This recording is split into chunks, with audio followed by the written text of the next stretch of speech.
Good morning. Welcome. My name is Mark Hurl. I'm a member of the Board of Trustees here at the Mainline Unitarian Church. It's great to have you with us this morning, whether in person or online.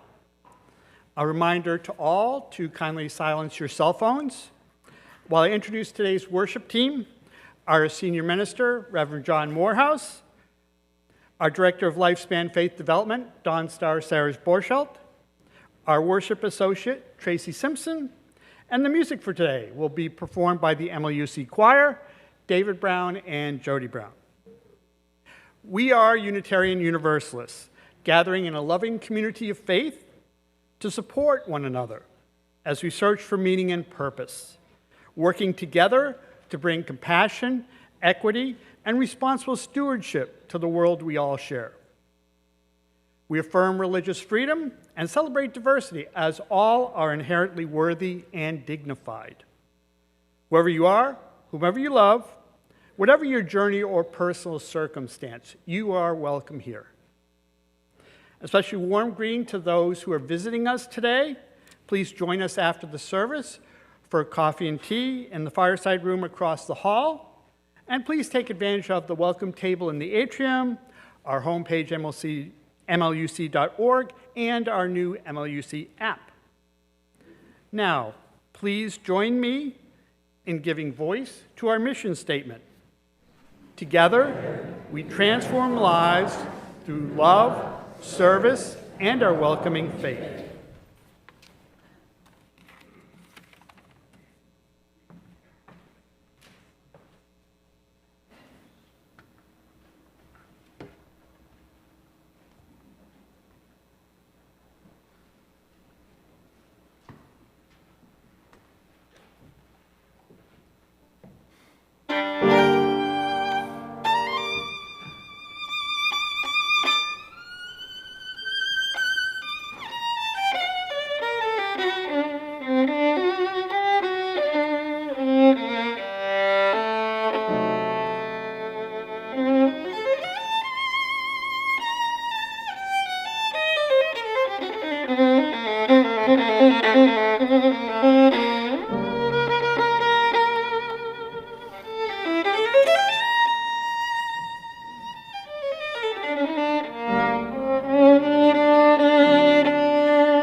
light our chalice this morning, remembering that it is a miracle that no one is ever empty-handed. There is enormous power in having no possessions but the self to give and to receive what can be and become. Please join us for the opening hymn. Please rise in body or spirit.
Martin Buber tells the story of the great Hasidic Rabbi Zusia of Hennepol. And when Rabbi Zusia was coming to the end of his life, one day he began to cry uncontrollably, and all of his students tried hard to comfort him. They patted him on the back, they brought him tissues, gave him a glass of water, and they asked him, "Rabbi, why do you weep?" And Rabbi Zusia said, "Because I've realized that when I die, the angels won't ask me why I wasn't as righteous as Abraham, which would be okay because I haven't been given the faith of Abraham. I could never be Abraham. And they won't ask me why I wasn't as wise as Moses, which would be okay because I wasn't given the wisdom of Moses." And his students said, Oh, you're almost as wise as Moses. You're almost as hospitable as Abraham, and surely heaven will judge you favorably. But Zusia answered them, "But what will I say when God asks me, 'Zusia, why were you not more like Zusia?'" We can't be anyone but ourselves. We get to decide whether we will be the most ourselves, the best of ourselves. We get to decide today and every day, will we give all the gifts we have to give to the world? Now, before I dismiss the children and youth to their classes, and I do want to reassure you that there are like 15 to 20 kids in OWL already, so like this is a smallish crowd in here, but we've got lots of kids out there. I just want to have a word with you about Go Now in Peace, the song that we sing when we leave, when the kids leave. So you may have noticed that when we sing, yes, those are the words that are up there. May the love of God surround you. And you may have noticed that not everybody who's sitting around you sings those words. Some people are singing, "May the spirit of love surround you." And I bet some people are singing, "May the spirit of life surround you," just to really confuse things with one of our other liturgical songs. And some of you have wondered why and have asked us why we have those words when other people are singing other words. And the answer is that this song did not just appear out of the ether. It was actually written by an actual person who's actually alive and actually has opinions and has made a request that people use the words as written, which is the "May the love of God surround you." So that's what we put up on the screen. But we know that you're Unitarian Universalists. And we actually strongly approve of people using whatever words resonate in their hearts and help them actually feel a blessing for our children as they are leaving. So you are free to sing whatever you feel moved to sing, and we will keep putting the words up on the screen as the author wrote them in honor of her request. So now, the children and youth may go to their classes. I do want to encourage you, if you are going to the McGinnis room, you are in kindergarten through 3rd grade, do not let the cats out. And if you're in Crossing Paths, which is 6th and 7th graders, you're in the library and not the Wonder Room today.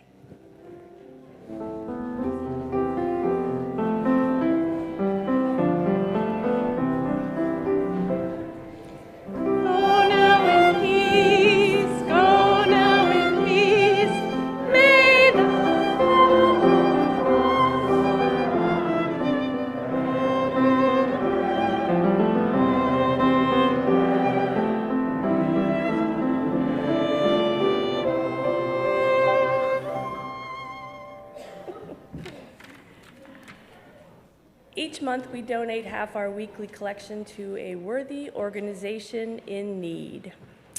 Today is the last day of February for our offering outreach to the Pet Adoption and Life Care Society, or PALS, a nonprofit organization dedicated to the well-being of animals.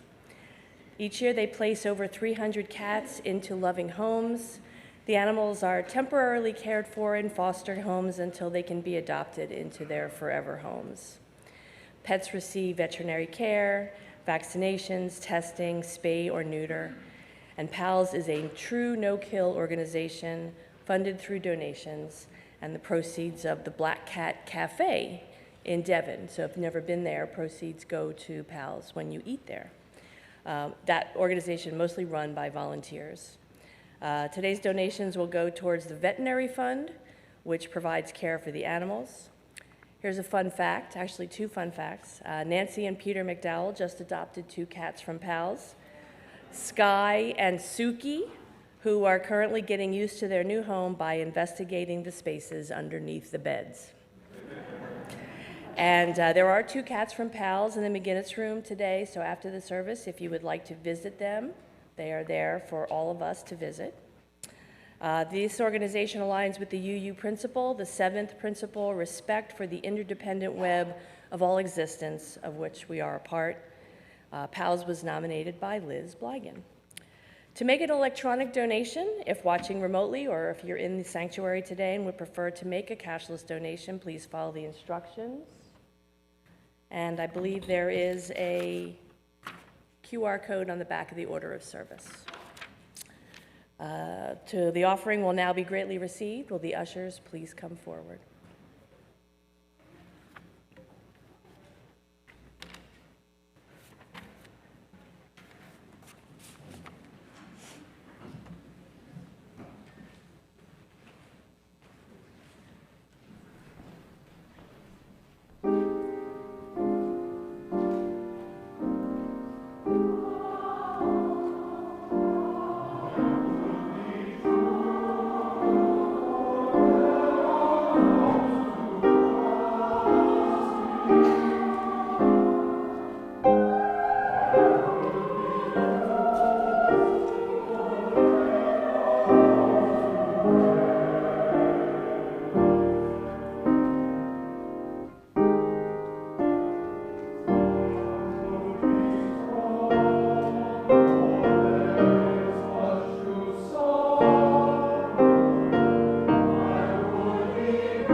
No offering affirmation this week, but that doesn't mean we don't love your offerings that much more.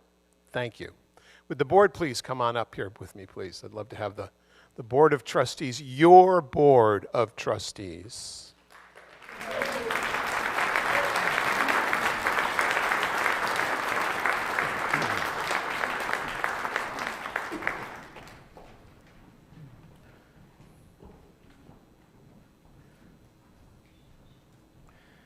These fine people were elected by you to lead this congregation in a time of change and development in a new and exciting way. They are, by far, the best board I've ever worked with.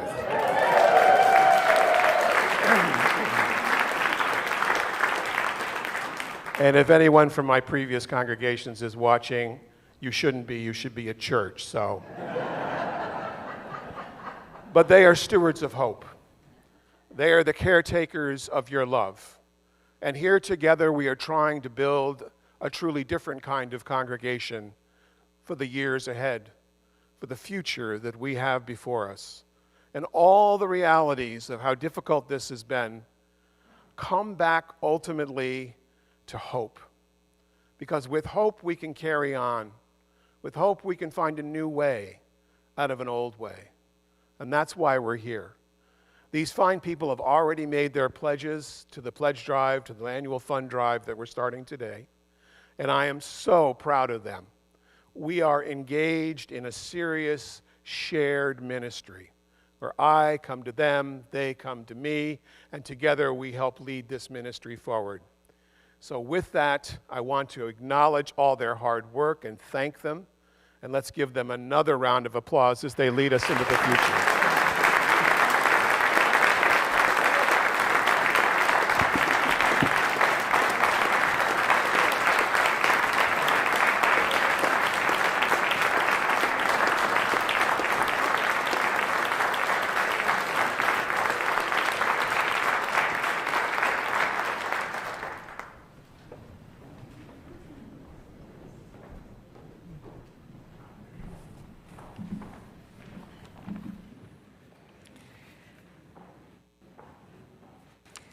It is our custom to share our personal joys and sorrows, expecting to be heard, accepted, and supported. And Candles of Community is our ritual of personal sharing and support. After each candle is lit, please join me in saying, "We hold you in our hearts." Today we light a candle of concern for, oh goodness. I didn't put, so was it Liz and Kevin? Whose brain cancer remains, Liz and Kevin, whose brain cancer remains. Liz says that they are in a really rough several months of chemo, much rougher than what they've been doing for the past year, and it may cure him, but no guarantees. For Liz and Kevin, we hold you in our hearts. We light a candle of support for Bob and Margot Keith after Margot received bad news in her treatment for cancer. For Bob and Margot and their families, we hold you in our hearts.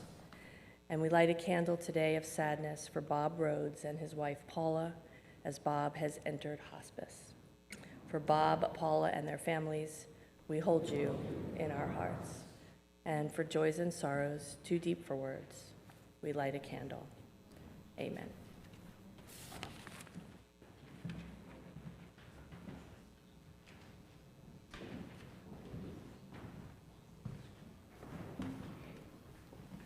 We're going to sing and play a song together called Swimming to the Other Side by UU songwriter, folk musician, Pat Humphreys. This is my amazing wife, Caitlin Watterson, you may know. She is the soprano section leader of our choir. Yes, please clap. It is such a joy to get to make music with my family. But we'd like you to be involved in this song. Caitlin is going to sing the chorus and the verse alternating, and the chorus is where we will all join together. There will be words up above the stage.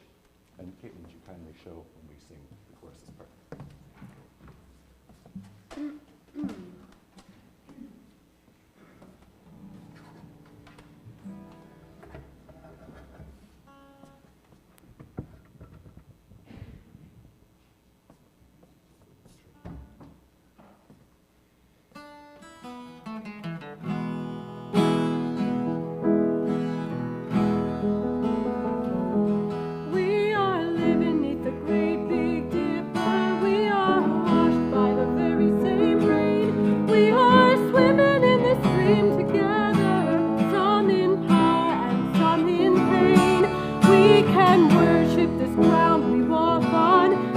cherishing the beings that we live beside.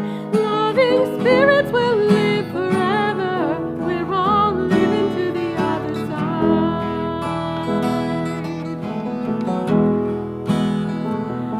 I am alone and I am searching, hungering for answers in my time. I am balanced at the brink of wisdom. I'm impatient to receive a sign. I move forward with my senses open. Imperfection, it be my crime. In humility, I will listen. We're all swimming to the other side. We are living neath the great big dipper. We are washed by the very same rain. We are swimming in the stream together, some in power and some in pain. We can worship this ground we walk on, cherishing the beings that we live beside. Loving spirits will live forever. We're all swimming to the other side.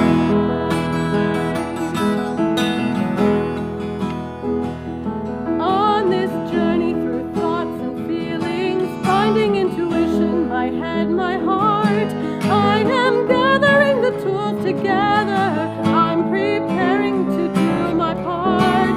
All of those who have come before me, stand together and be my guide. Loving lessons that I will follow. We're all swimming to the other side. We're all living in the great big dipper. We are washed by the very same rain. We are swimming in the stream together, some in power and some in pain. We can worship this ground we walk on, cherishing the beings that we live beside. Loving spirits will live forever. We're all swimming to the other side.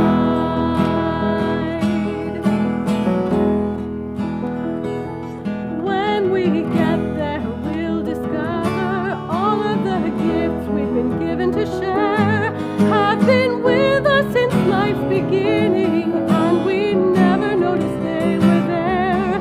We can balance at the brink of wisdom, never recognizing what we've arrived. Loving spirits will live together. We're all swimming to the other side. We are living neath the great big dipper. We are washed by the very same rain.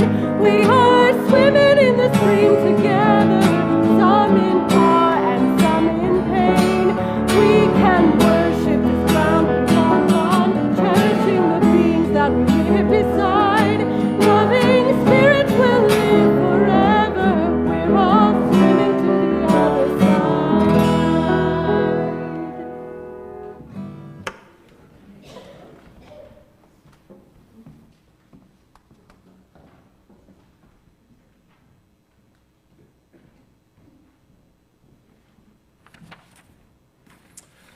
Thank you for the beautiful music, and thank you all for being here today. I always want to recognize that we have folks who join us from across town and across the country. Our online audience is really quite diverse, and so a shout out today to all those who are watching online. I woke up this morning looking for my reading glasses. I own 5 pairs of reading glasses. I couldn't find any of them. I finally found a pair under the couch. So now I can read to you the Sermon on the Mount, which is not to be confused with the Sermon on the Mount, which is where the Beatitudes are located, and we'll talk about those next week. Someone asked me once if preaching on stewardship and giving every year is difficult to do. I've been doing it for 37 years now or something like that. I said, no, not really. It's about as difficult as door-to-door sales, which I did do, except it's a lot more meaningful because I have an idea on whose door I'm knocking, your soul. And back in the day when this was difficult to do, I performed a lot of weddings. When I was younger, I think I've performed almost 1,000 weddings in my career. When I was younger, I would do 3 or 4 a weekend. I had a full head of hair. It looked good. It was good in the pictures. That's, by the way, one of the reasons that people pick a preacher to do their wedding is how good they look. I have no illusions anymore. Those are all the ego is gone. But once a father of the bride asked me, he was a particularly uptight fellow, and he said, it was raining. It does rain occasionally on wedding days, and usually there's a tent, but that wasn't really what they were looking for. And he said, can't you do something about this weather? We pay you enough. And I said, listen, I'm in sales, not production. But I don't want to give you a sales job here, folks. I really want to talk to you about why it's so important for us to be giving to this congregation and why it's so important for us to be involved in so many different ways. I want to thank, sorry, a little bit of a throat today. I want to thank the hardworking stewardship team for the amazing job they've gotten us to get us to this place. I always remember that one story I heard from a UU congregant years ago walking along a beach when he noticed that there was someone in distress, a woman, yelling for help, and he ran over and there was her husband or boyfriend choking on something, and he happened to know the Heimlich maneuver, so he performed the Heimlich maneuver and coughing and sputtering, and out pops a coin. I don't know what it was, $1 maybe. And she said, thank you, sir. Thank you so much. You knew exactly what to do. Are you a doctor?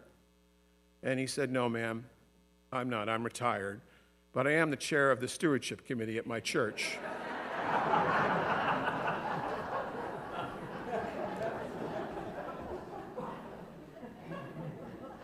I promise you there's more than jokes here. None of us woke up today hoping to be dissatisfied with our life, huh? None of us thinks that we are okay with living in a world of scarcity. And there seems to be a lot of scarcity right now. Scarcity of money, scarcity of peace, scarcity of compassion, scarcity of good sense. People who seem to have lost their mind.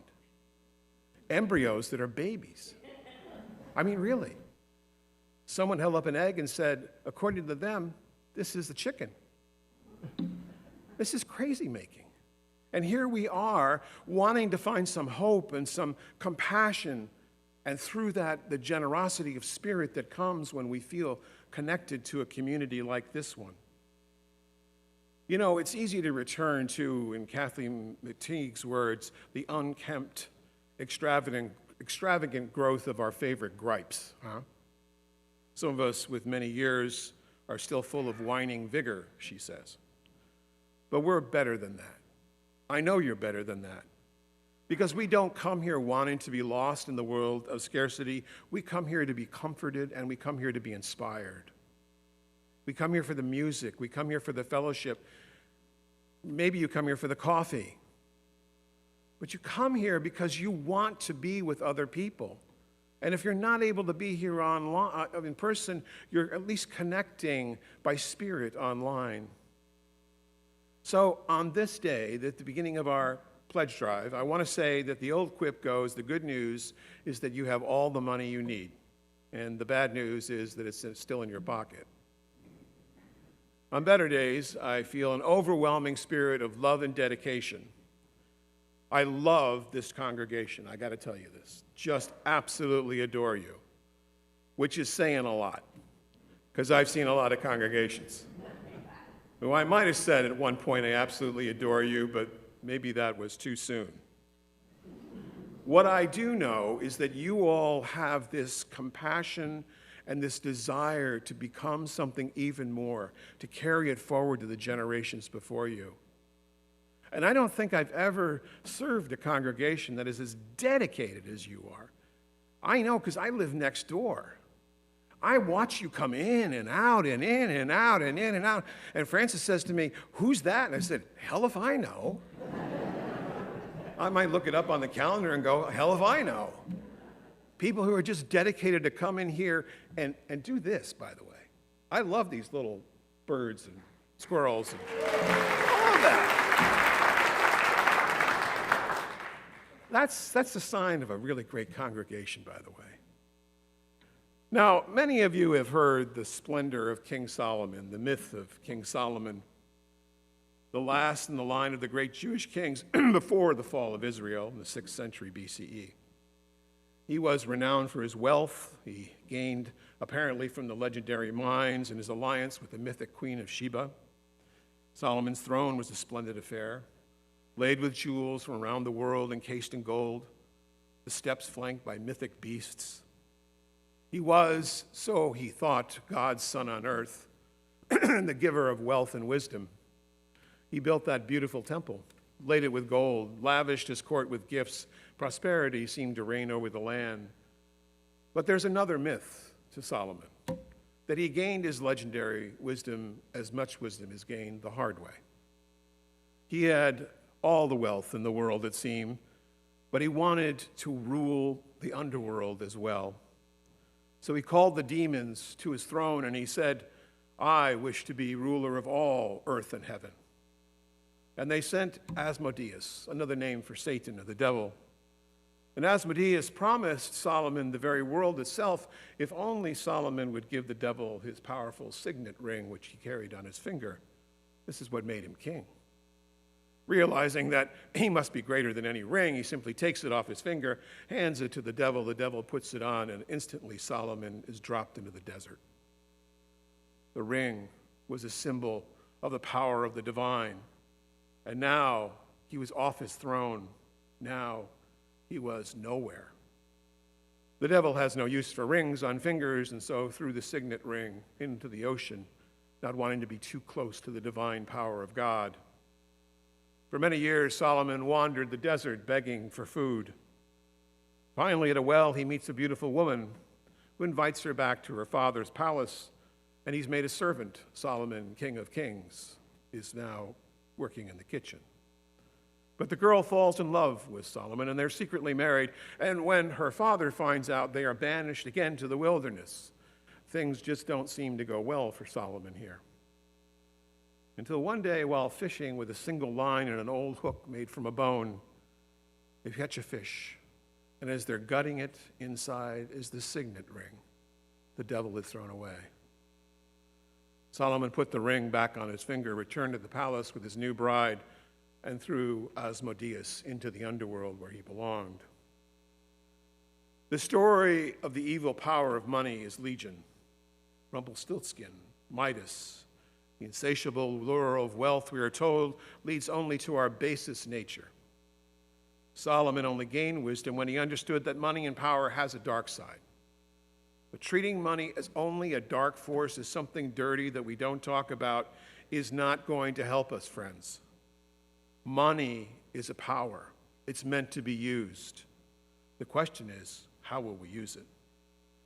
All of us have a memory of money, and I would say that that memory of money has a lot to do with how we look at the world. So I'm going to ask you a question to turn to your neighbor. What was your earliest memory of money? We'll take about 3 minutes for this, and then we'll get back together. Earliest memory of money.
So I meant to ask the tech guys, do we have microphones that we can hand out to people if they wanted to say just what their earliest memories were? We'll take like 3 or 4, but if anybody would like to share, and we don't have microphones, but we will have microphones very soon. We have microphones. If you'd like to share just a little earliest memory of money, anybody?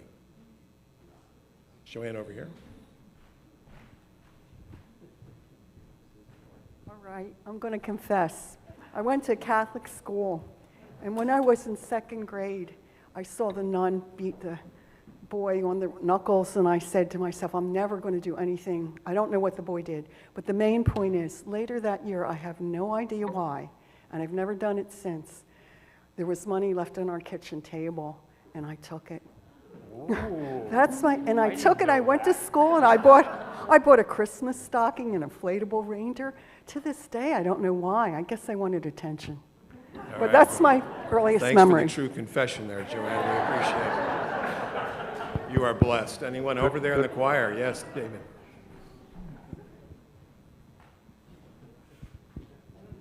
I grew up in a small town in western Pennsylvania, a little coal mining town. We used to go around and collect bottles, take them to the store, and get 2 cents back from them. Buy candy.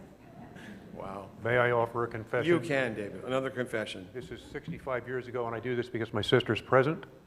When I was 7 years old and she was a little bit older and selling Girl Scout cookies and had a little package with her notes and her money in it, I was stealing $1 a day from her Christmas fund. I still feel bad. I still remember it. I'm sorry, Susie. You know, this isn't where I wanted the service to go. I don't know. I'll get you later. I'm Jane Lamont, and I'm wondering how many of you had a lemonade stand? Yes, Yeah. yes. It's a great moneymaker, especially if you live on a corner where the sidewalk gets a little wider and you can spread out all your goods and great stuff. All right.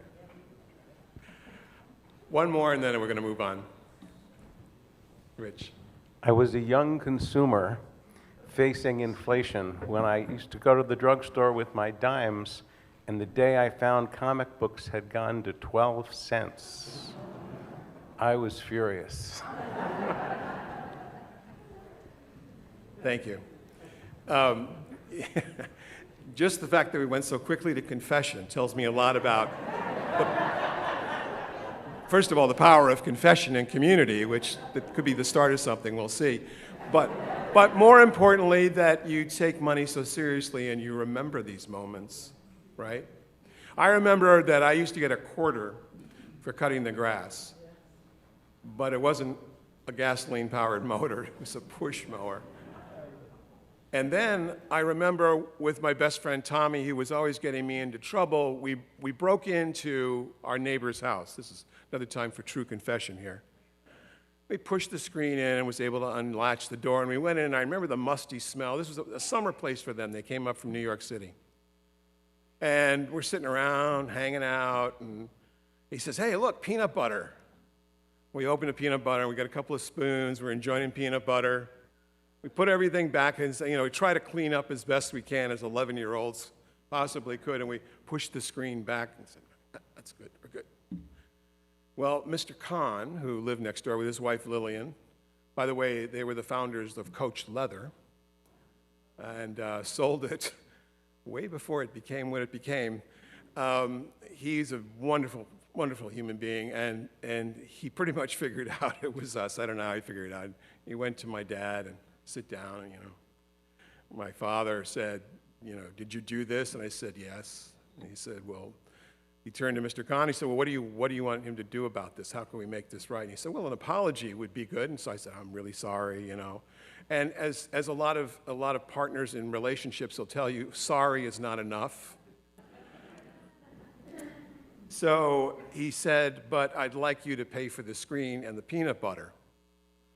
And it comes to $10.68. So at a quarter a week, you can do the math, I did a lot of things to pay that money back. And I realized then that money has power. that money has tremendous power.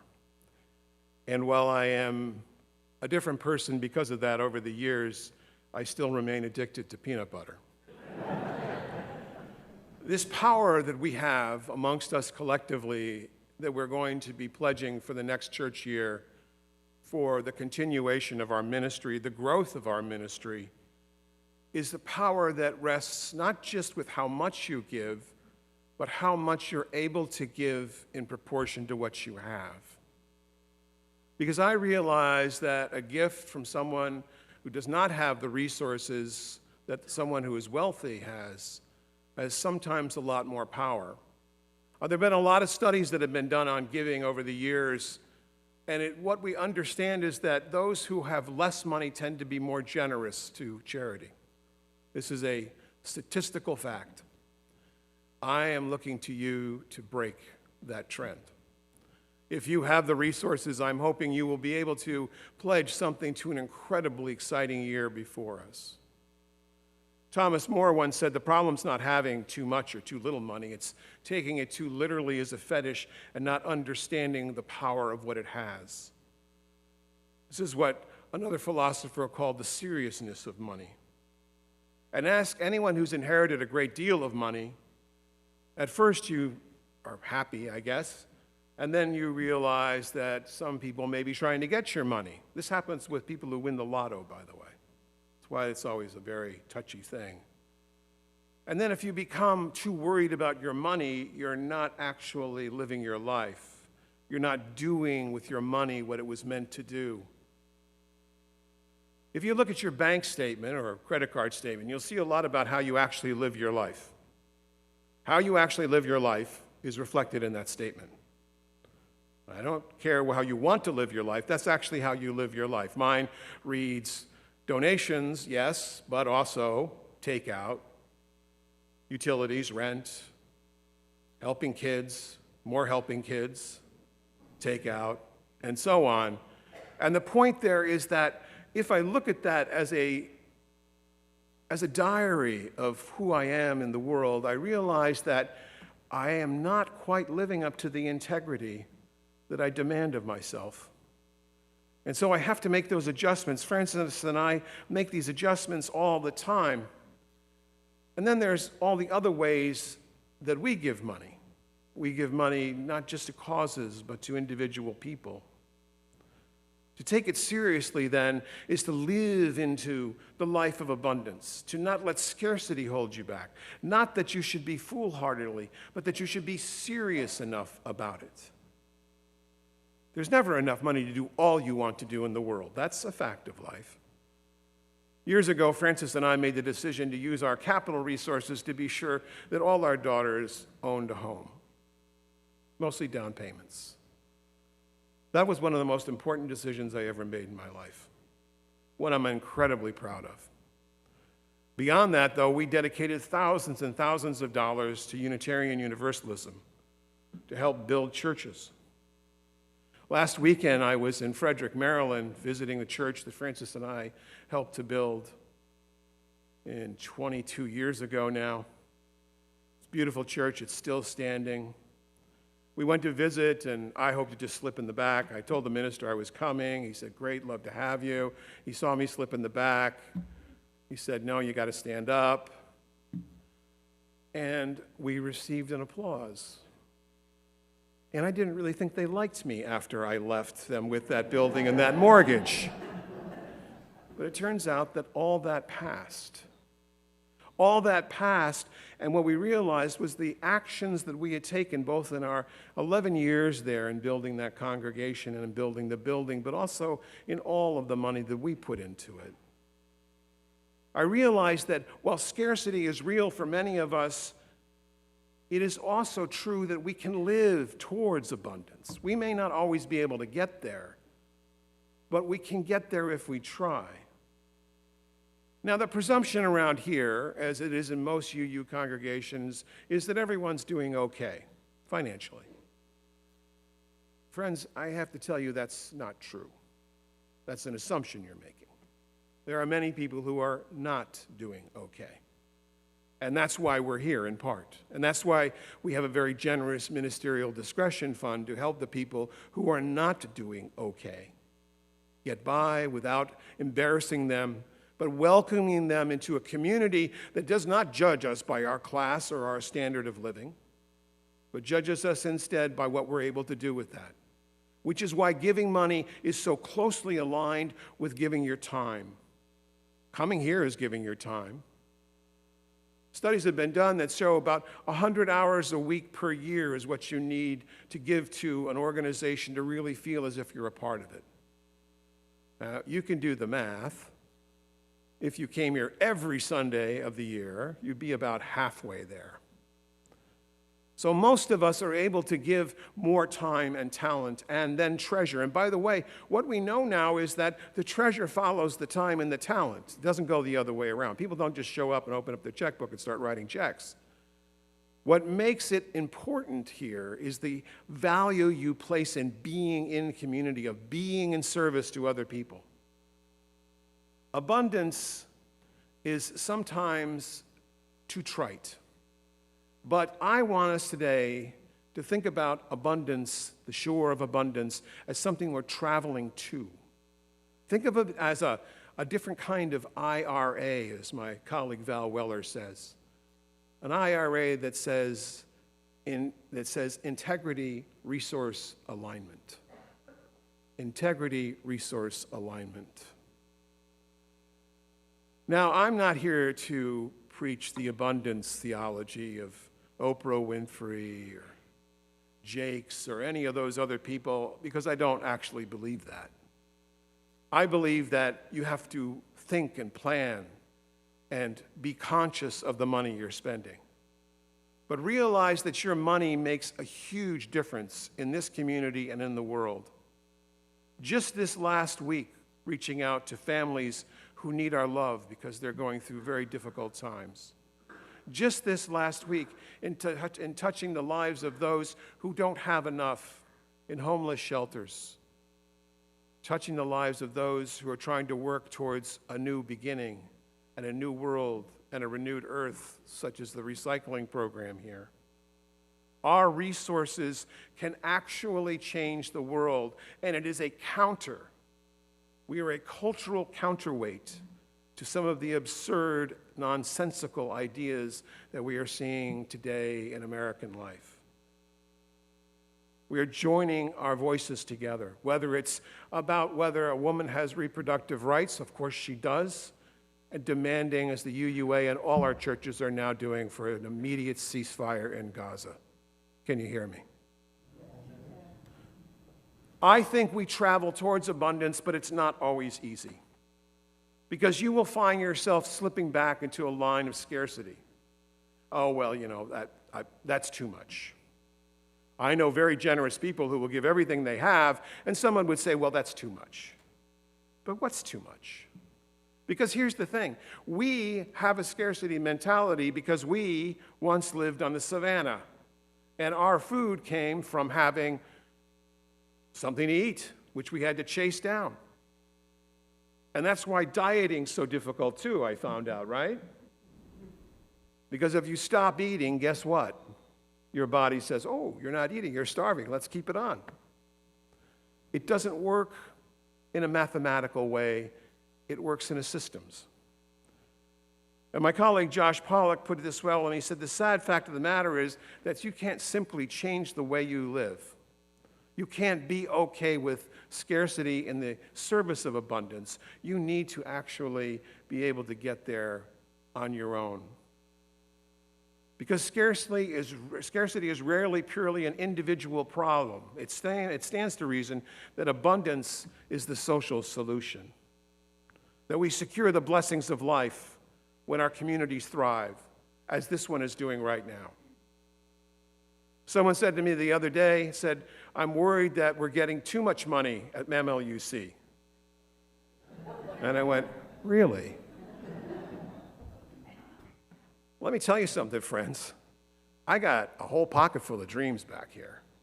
We could do a lot with a lot of money.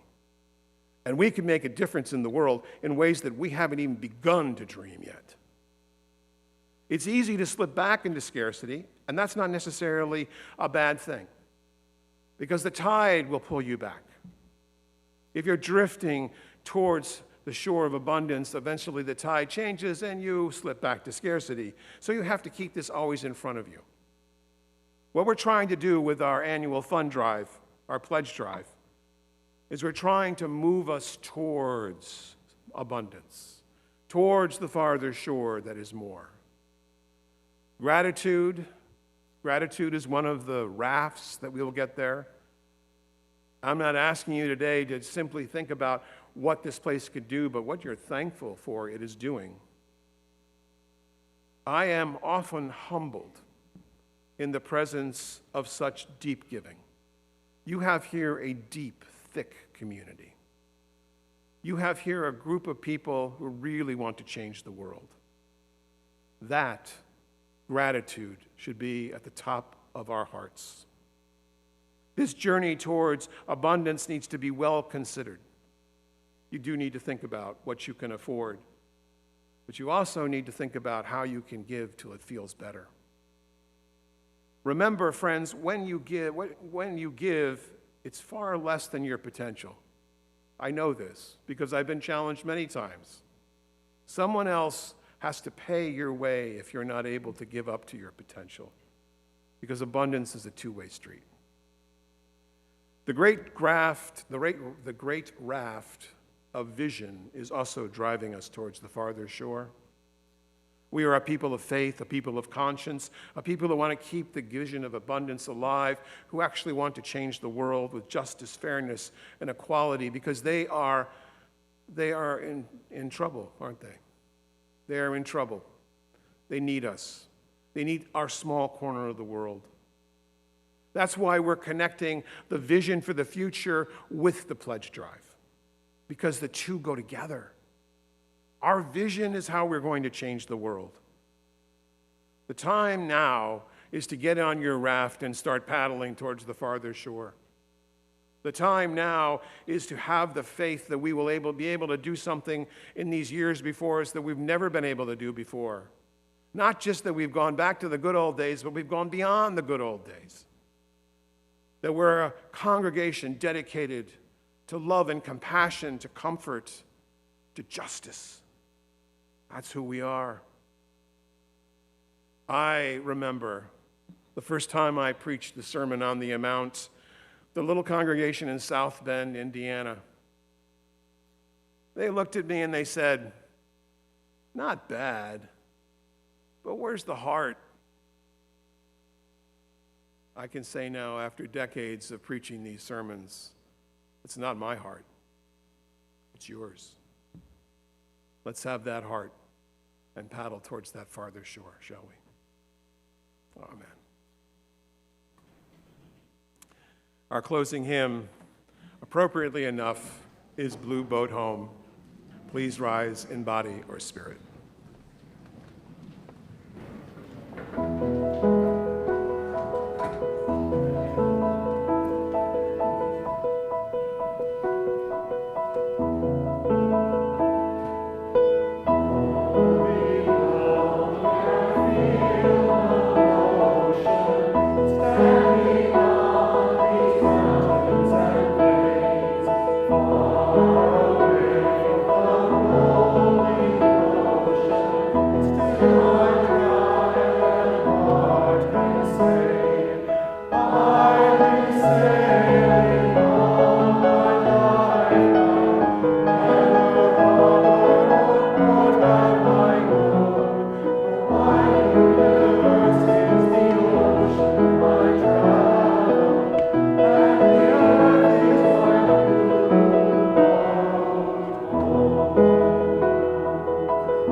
perceive. May we realize that this is a clarion call for love, that we are given here the task of making the world a better place, and we will go from here, do just that, with our hearts and our giving and the abundance of the farther shore. But please remain seated for the postlude.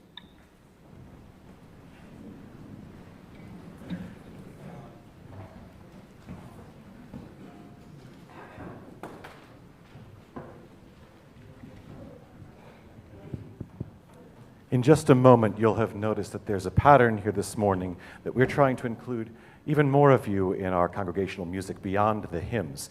So the choir is going to sing 2 verses of The Fire of Commitment, which you can find in your teal hymnals, which is number 1028. I'm going to turn to you on the last verse. Feel free to sing, dance, clap, make some noise.